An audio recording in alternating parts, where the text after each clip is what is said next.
السلام عليكم. أتمنى من الله دوام الصحة والسعادة على الجميع. أعلن الممثل سانجاي دوت بإصابته بسرطان الرئة وهو في المرحلة الثالثة. تم تشخيص الممثل سانجاي دوت بسرطان الرئة في المرحلة الثالثة، وانتشرت الأخبار بشكل كبير جدا مما أصاب صدمة كبيرة لمعجبيه.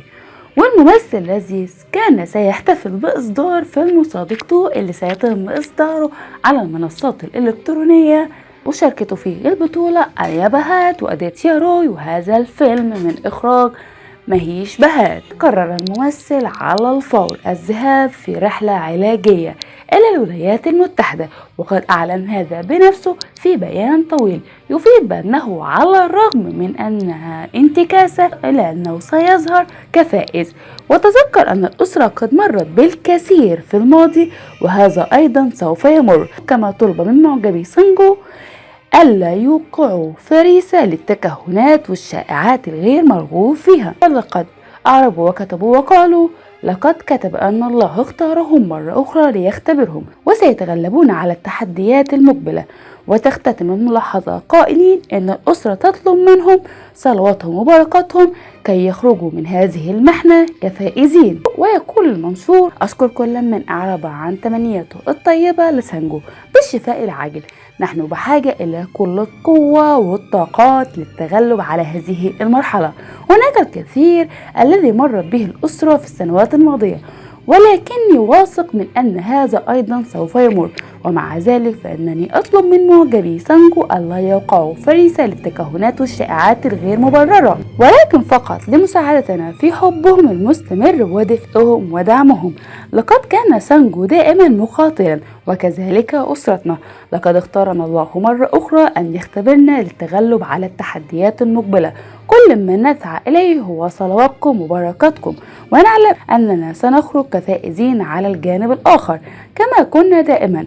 وختموا قائلين: دعونا ننتهز هذه الفرصة لنشر الضوء والإيجابية. ووصلت الكثير من رسائل التمني للشفاء العاجل لسانجاي.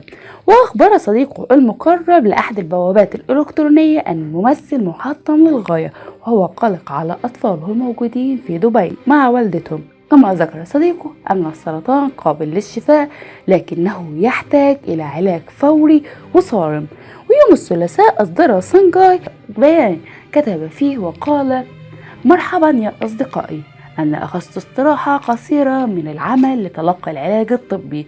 عائلتي وأصدقائي معي، وأنا أحث الأشخاص الذين أتمنى لهم الخير على عدم القلق أو التكهن دون داعي. مع حبي وتمنياتي الطيبة سأعود قريبا. في 8 أغسطس تم إدخال سانجاي إلى المشفى بعد أن اشتكى من ضيق في التنفس، ومع ذلك قد قاموا بإجراء له فحص كوفيد-19 وجاءت النتيجة سلبية. وخرج بعدها من المشفى بعد يومين في يوم 10 أغسطس، وكتب في تغريدة من المستشفى: أردت فقط أن أؤكد للجميع أن لي بخير.